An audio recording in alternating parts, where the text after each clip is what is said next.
네, 산업분석 오늘은 철강에 대해서 살펴볼 텐데요. 신한투자증권 박광래 연구위원 모시고 얘기 나눠보겠습니다. 어서 오십시오. 안녕하십니까. 아주 오래간만에 오신 거 보니까 그동안 철강주가 특별한 주목을 못 받았던 거 아닌가 생각이 듭니다. 이제 7월까지 포스코홀딩스가 이제 불을 뿜고 나서 다음에 좀 빠지다 보니까 지금 단기적으로는 좀 시장에서 관심이 좀 많이 식은 것 같긴 합니다. 예.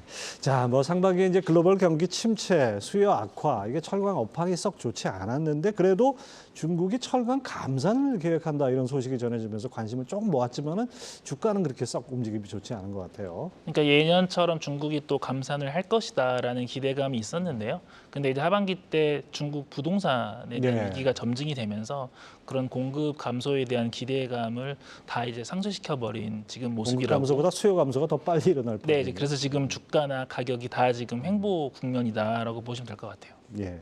자, 뭐 철강석, 그다음에 연료탄 가격 뛰고, 그다음에 시황 악화되면서 원재료값 상승분을 가격에 전가할 수도 없고, 거기다 노조 파업까지 아주 철강업계가 그렇게 썩 좋지는 않은 상황 같습니다. 그래서 이제 제가 3분기 실적도 최근에 지금 전망치를 발표를 했는데요. 시장 기대치보다는 살짝 지금 하회할 실적이 나오지 않을까라고 예상을 하고 있고요. 앞서 언급해 주신 것처럼 최근에 이제 원재료 가격은 많이 튀었는데 그거를 이제 가격으로 전가를 하지 못하는 3분기가 예상이 됩니다. 그래서 이제 포스코, 현대열차를 필두로 대다수의 철강업체들의 실적은 다소 좀 미진하지 않을까라고 생각을 하고 있습니다. 네. 자, 거기다 또 엎친데 덮친 격이 되네요. 이달부터 EU, 유럽연합의 탄소 국경 조정세가 시범 실시에 들어가는데 이게 철강을 포함해서 6대 품목에 대해서 EU에 수출할 때는 탄소 배출량을 의무적으로 보고해야 한다고 들었어요. 이거 국내 철강업계에 상당히 좀 영향이 있을 것 같은데요. 우리나라가 참고로 이제 대외로 수출하는 철강 물량이 한 2,700만 톤쯤 되고요. 유럽향으로 가는 게 300만 톤 되쯤이기 때문에 한 11% 정도의 비중을 차지를 하거든요. 그래서 적지 않은 비중이고 이제 그거를 이제 실제로 기업들이 부담을 해야 되는 비용을 추정을 해본 다른 자료들을 보면은 초창기에는 한 1,500억 연간 그리고 나중에는 5천억까지도 증가할 것이다라는 업계 전체로 봐서 예상이 그렇죠. 있습니다. 그래서 이제 업계 전체로 그 정도이기 때문에 사실 개별 기업으로는 의외로 좀 부담이 없을 수도 있다라는 생각이 들고요. 그리고 이제 그때 즈음에 가서 유럽의 제조업 경기가 좋아질 경우에는 또 이러한 또 비용 부담에 약간 조금 비용 부담이 줄어들 수 있지 않을까라고 좀 생각을 하고 있습니다. 네, 뭐 그렇게 해서 비용이 좀 미미하다면 상관없는데 앞으로 이런 규제는 계속 강화된다는 걸 전제로 봐야겠죠. 자, 그다음에 이제 상반기와 하반기에도 조선용 후판 가격 협상을 두고 철강 조선업계 아주 뭐 해마다 벌이는 일이지만 진통을 겪고 있습니다. 이 하반기 추가 인상은 무리라는 이거 먹힐까요? 일단 철강업체들은 올리고 싶어 하고요. 조선사들은 안 된다라고 말을 하고 있고 1년에 2번씩 협상을 하는데요. 이제 하반기 지금 협상을 진행을 하고 있죠. 그래서 과거 경험을 반치해 보면은 거의 한 10월경이 되어야지만 결과가 나올 것 같은데 지금 조선사들의 주장은 이런 겁니다. 원재료 가격이 많이 오른 건 알겠지만 일본이나 중국 등의 이제 주변 아시아 가격이 빠지고 있기 때문에 너네도 낮춰라 이거라서 향후 이제 하반기 협상 결과에서 중요한 변수는 아시아 철강 특히 후판 가격에 대한 추세가 좀 더 중요하지 않을까라고 저는 개인적으로 보고 있습니다. 네, 뭐 다른 나라 다 내려가는데 우리나라만 뭐 고집하기도 어렵고 참 이거 어려운 것 같습니다. 자, 이제 철강사 구체적으로 좀 살펴볼까요? 이 포스코홀딩스 사실 이게 철강 기업이라기보다는 뭐 2차 전지 소재 기업으로 더 그동안 주가가 주목을 받았죠. 3분기 실적이 소폭 하향 전망이다 이렇게 리포트에 쓰셨는데 어떤 배경이 있습니까? 일단 이제 앞서 제가 잠깐 언급드린 것처럼 3분기 때는 출하량에 대한 좀 감소가 예상이 됩니다.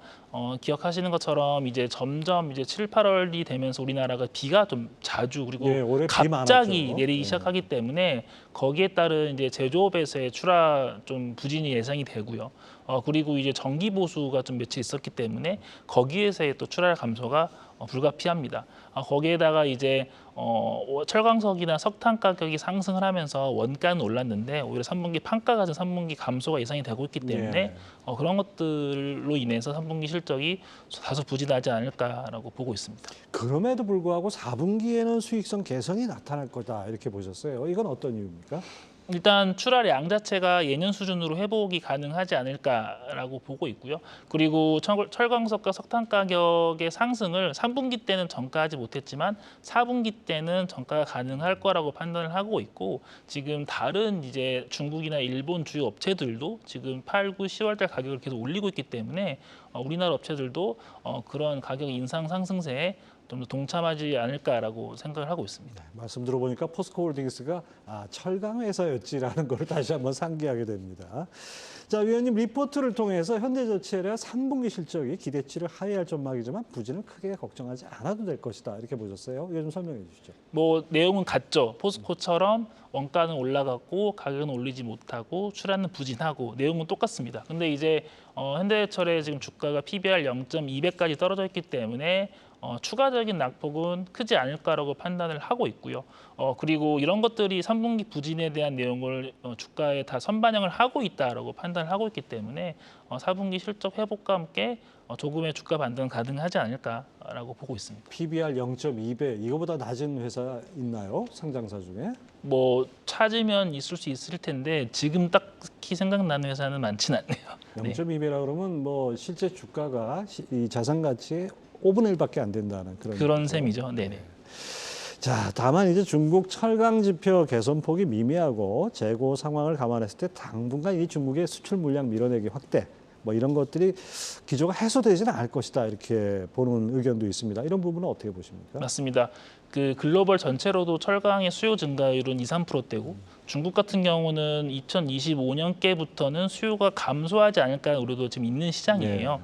그래서 철강을 단순히 옛날처럼 바이앤홀드 전략은 좀 무리일 것 같고요. 좀 소수단 관점에서 투자를 하는 게 맞지 않을까라고 지금 생각을 하고 있습니다. 네. 자, 이게 앞으로 남은 하반기 그리고 내년 상반기까지 이렇게 연결해서 철강주 투자 전략은 어떻게 가져가야 될까요?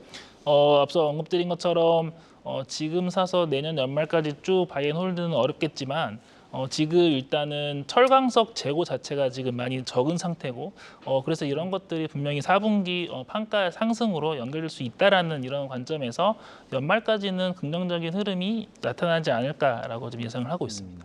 그 외에 다른 철강사들 중에 좀 주목할 만한 회사 있을까요? 뭐 지금은 뭐 어차피 실적의 흐름은 포스코, 현대철을 필두로 다 비슷한 흐름을 보일 걸로 판단을 하고 있고요. 좀 작은 종목 중에서는 이제 철강 외에 신규 사업에서 조금 다른 행보를 보여주는 업체들을 찾는 게 좋은데 그 세아베스틸 지주라는 회사가 좀 괜찮지 않을까라고 생각을 하고 있고요. 그 회사가 최근에 이제 원전 캐스크 사업을 지금 시작을 했는데 우리나라 이제 원전에 대한 관심이 다시 커짐과 동시에 그런 것들이 좀 부각이 되지 않을까라고 예상을 해봅니다. 이제 철강 산업이 이제 뭐 아주 오래된 전통 산업이다 보니까 이제 어떤 그 기존의 철강만 하는 회사보다는 다른 분야에 이렇게 상당히 좀 진출하는 그런 쪽이 더 각광을 받는 것 같습니다.